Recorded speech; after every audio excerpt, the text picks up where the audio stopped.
Esto es Cine-Secuencias. En esta edición del festival, el país invitado de honor fue el Reino Unido. Y el polémico director Peter Greenaway fue el homenajeado internacional.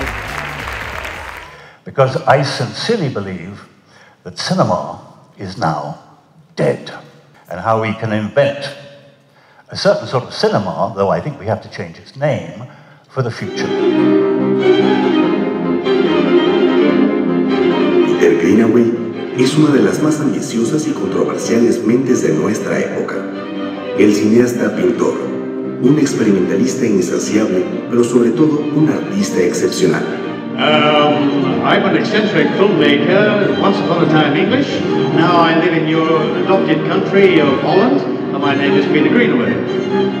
I think it must have been in the early 1990s when I nearly gave up making movies because I thought they were boring, repetitive. There wasn't any really interesting language happening anymore. Cada una de sus obras es un compendio de información y referencia a otros artistas y a él mismo. I actually left the film industry, I think, for 3 years, and I became much more involved in the making of exhibitions.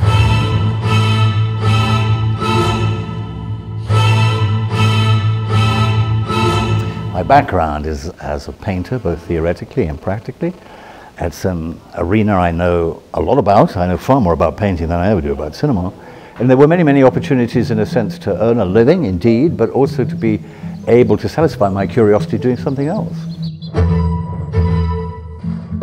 What I did is I planned 10 exhibitions. This is part of the megalomania. You know, one exhibition's not enough. You have to have lots of exhibitions.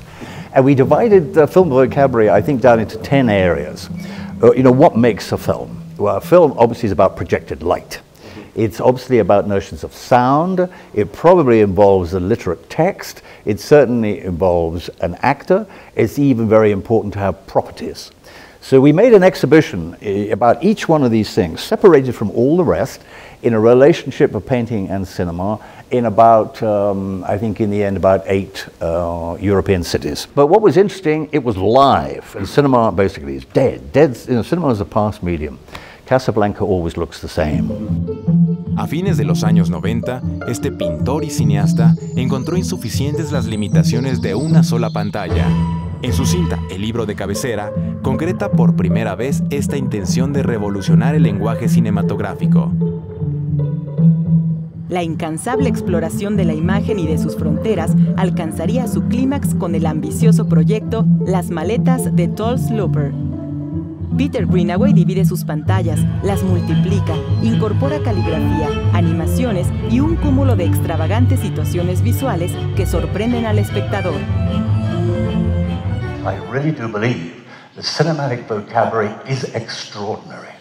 But I will offer you the provocative statement that nowadays cinema is wasted on cinema. Asegúrate de organizarlo todo bien para que puedan unirse. Cuando estás así, siento algo extraño en mi estómago. No resulta tan fácil distinguir. When you are like this, Te daré una pista. I always get a funny feeling Cuanto más se in parejan my stomach. el macho y la hembra, más unidos Cuando estás así, The tools are infinitely superior to the uses to which we put them.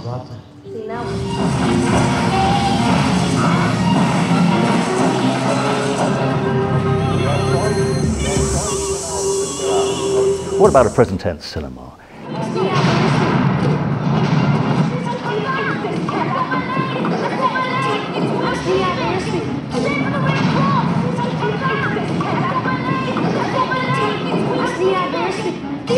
The story starts in 1921 when Luther was 10. The story starts... What about a non-narrative cinema? The symbols of feathers. The symbols. The symbols of feathers and eggs. The symbols of feathers and eggs. What about a cinema that's only based on color?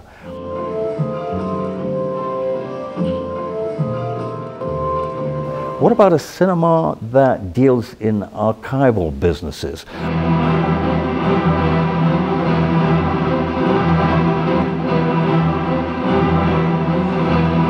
What about a cinema that's non-mimetic? And not being able to swim, not being able to swim. Not being able to swim. Symbol of violin was smashed. The violin So we examined all these different possibilities.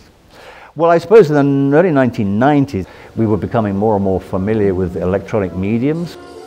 And I suppose the biggest revolution, celluloid was disappearing and tape was coming in. So I thought I would put all these ideas back into practice. So we came back. And from there on, of course, we've continued to become very excited by the digital revolution, and we're still making stuff. A situation which we are really involved with at the moment is to actually bring cinema cutting-edge activity to bear on the actuality of real painting. I say, let's burn the fucking thing. Last year, we spent most of the summer projecting on that very famous painting by Leonardo da Vinci called The Last Supper. And the idea is to conduct a dialogue, to explain and celebrate the painting, to show how it was created, to show all the drama and the context. Here is what we did with The Last Supper.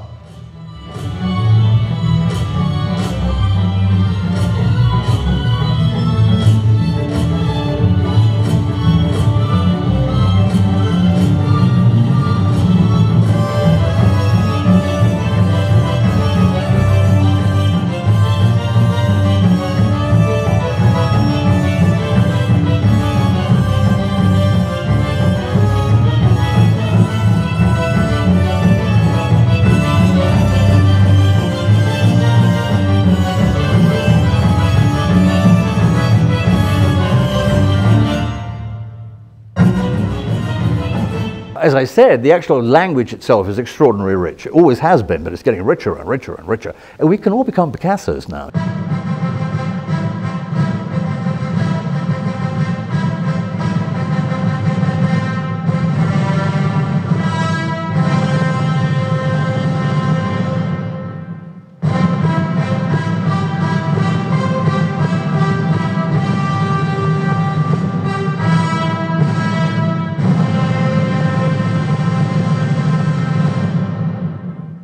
But it's now possible, in association with animation and post-production techniques in orthodox cinema, to be able to manipulate projections of people, indeed, hundreds and hundreds and hundreds of them, to maneuver around architectural spaces. Remember, I indicated that any future of an expanded meta-cinema would have to involve notions of the environment, multimedia, and interactivity.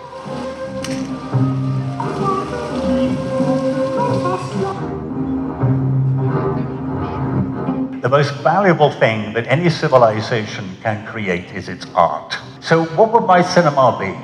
I suppose it would be the most sophisticated advertisements that I could make for a celebration of life.